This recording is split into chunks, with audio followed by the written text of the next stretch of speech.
The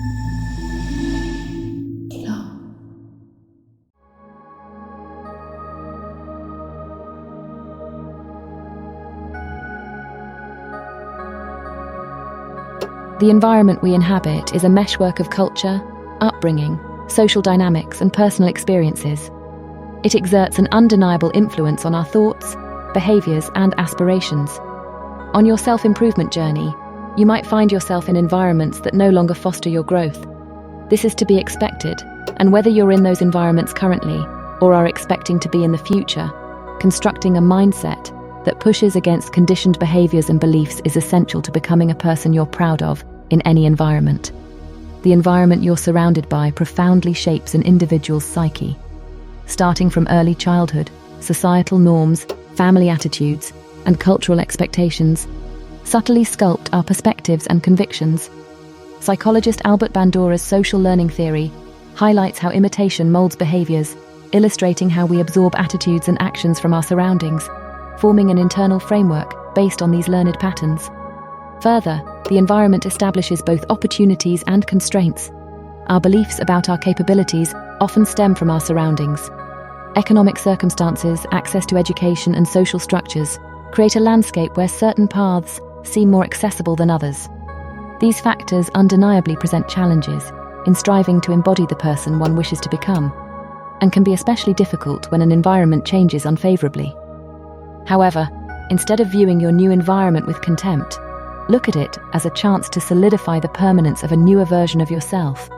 Encountering environments different from those that nurtured your growth is inevitable. Although it might be more challenging, this new environment is giving you an opportunity to prove that the positive changes you've made are permanent, lasting, and a central part of your new identity. It might help to understand this narrative of environmental influence inherently contains a structure of personal agency.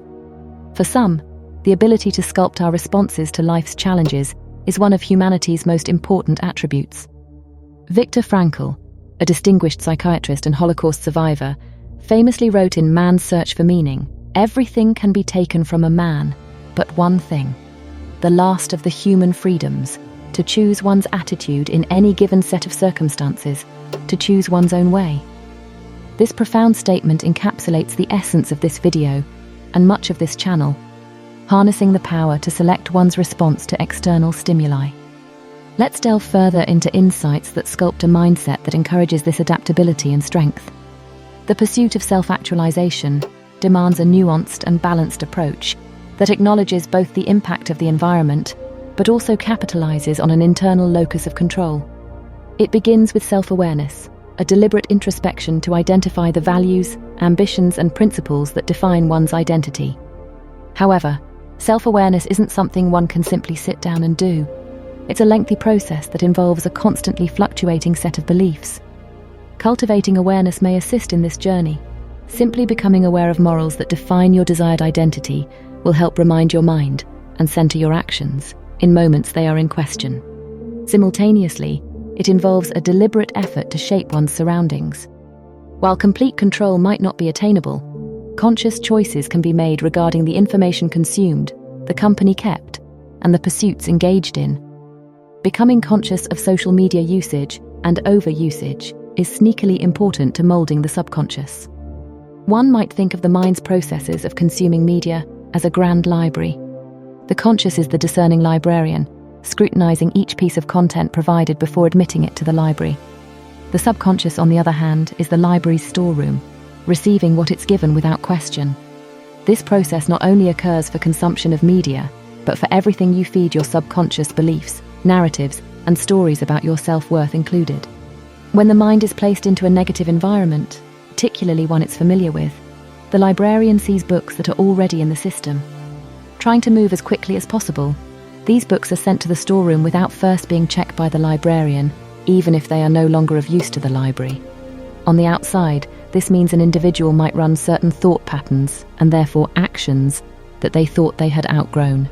This might include negative beliefs about one's identity, self-worth, or potential, and therefore feelings of hopelessness, lack, or inadequacy. At this point, it's crucial to proceed with patience.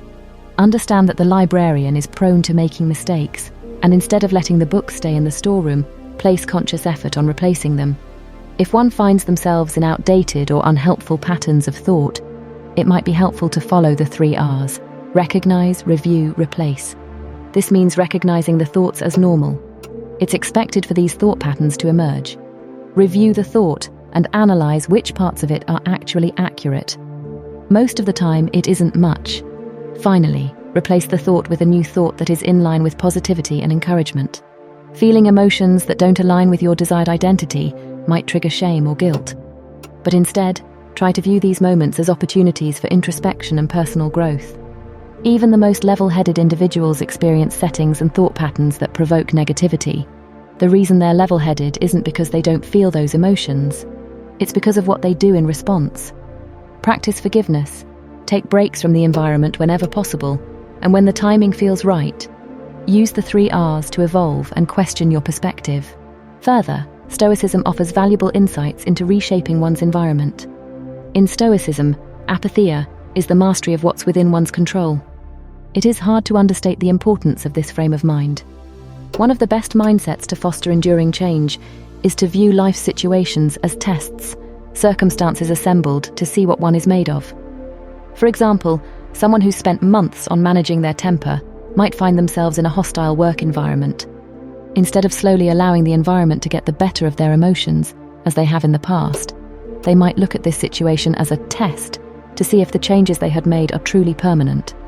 This shift in perspective enables positive, lasting changes even in the most demanding environments. Challenging environments are an inherent part of life. However, fostering an inner world capable of supporting any external circumstance is the key to enduring change. Life often introduces challenging environments precisely when individuals are making significant positive strides. By perceiving these environments as tests rather than regressions, practicing forgiveness, and reshaping an environment when possible, one will undoubtedly become the highest version of themselves that they can be.